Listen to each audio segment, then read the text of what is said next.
This is AI Podcast. I'm Alex, and today we're unpacking a fresh EMNLP paper called WebEvolver. I'm Maya. Give me the elevator pitch first. What's the big idea?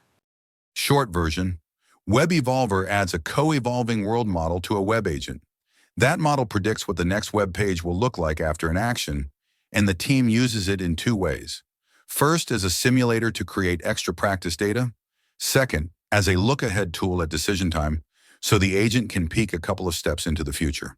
The result is a solid jump in success on real websites. So, a world model for the web. That sounds fancy. Can you translate it into something more concrete? Think of it like a flight simulator, but for browsing.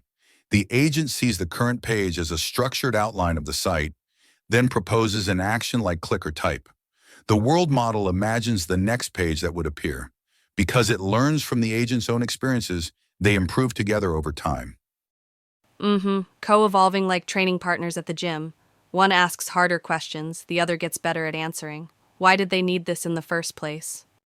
Web agents that learn from their own web runs tend to plateau. They keep revisiting familiar patterns, and exploring new behaviors by actually clicking around the live web is slow and costly. Past imagination methods tried shallow, look ahead, but one or two steps often isn't enough to plan a multi-step task. Right, because real websites have forms, pop-ups, pagination, search results, and you need a bit of foresight. So how does WebEvolver use the simulator during training? The agent collects real trajectories on the web. Those are fed to the world model, which is trained to predict the next page state. Then the authors swap the live web with the simulator to spin up extra synthetic trajectories. That gives the agent more diverse practice without hammering real sites. And at inference time, when the agent has to act right now, what changes? The policy proposes a small set of reasonable actions. For each one, the system rolls forward in the simulator for a couple of steps, checks which imagined future looks most promising, and then takes the action with the best outlook. Like chess, you do a quick look ahead and choose the line that seems to lead somewhere good. How deep do they look? 2 steps is the sweet spot. Deeper than that, and the imagined pages start to drift away from reality, so the benefit tapers off. Got it? Let's talk authors who led this. The paper is by Tianqing Fang and colleagues at Tencent AI Lab. Hongming Zhang is another key name, and the whole team is within the same lab.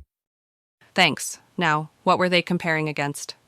Strong, self-improving baselines that already iterate on real websites. WebEvolver sits on the same framework, but adds the world model for training and the look-ahead for acting. They tested on live sites in settings like Web Voyager's text-only suite and a curated slice of Mind2Web live tasks. They also checked generalization with lighter-weight question-answering tasks that use the web. And the results in plain terms? The agent with WebEvolver climbed past the usual plateau and picked up about a 10-point absolute gain in success rates on those real site tasks. The look-ahead contributed another bump, especially at 2 steps. Importantly, the improvements weren't just on the sites the agent trained on. There were gains on new sites too, though smaller on longer, multi-step challenges. So it helps most when you need a little planning, but not a marathon. Any details about the models they used inside the system? The policy and the world model are based on open models. For judging success and for scoring those imagined rollouts, they relied on a powerful evaluator model. That keeps the training mostly open, but introduces a dependency at evaluation time. That's a flag for reproducibility. If your evaluator changes, your scores might shift. Exactly, they acknowledge that. It's a common issue with web agents right now. The other challenge is the web itself. Websites change. A button moves, a layout updates, and yesterday's script can break. They tried to run their experiments in the same time window and filtered volatile sites, but the moving target problem never fully goes away. Right, real-world messiness. What about sample sizes? Did they run huge test suites? Respectable, but not massive. Enough to show consistent trends, not enough to close every debate. And remember, live web testing is expensive, so there is a trade-off between breadth and depth. Let's slow down and make the core mechanism crystal clear. If I fill out a flight booking form, how would the world model help? Picture the agent on the origin city field. It considers 2 actions. One is to type in a city name and press search. The other is to open the date picker first. The world model imagines the next screens for both choices. If the imagined future for the first choice shows the right result list, while the second leads to a blocked date picker because the city is missing, the agent picks the first. It's like scouting both paths before committing. Nice. That clarifies the value. Did they study how good the imagined pages are, not just the final task success? They did. They checked structural correctness and similarity between the imagined page outline and the real one. Quality held up for short rollouts and dropped when they tried longer chains, which explains why 2 steps worked better than 3. What about downsides beyond the evaluator dependence and web volatility? 2 more. First, even with a simulator, compounding errors appear across many steps, so very long tasks remain tough. Second, the system leans on an action generator without a separate high-level planner. They note that adding an explicit planner could help on deeper reasoning tasks. So a strong midterm mover, but not yet a long horizon strategist. Did they release anything for practitioners? Yes, code is available, and the paper's prompts for the agent, the world model, and the evaluator give a decent starting point.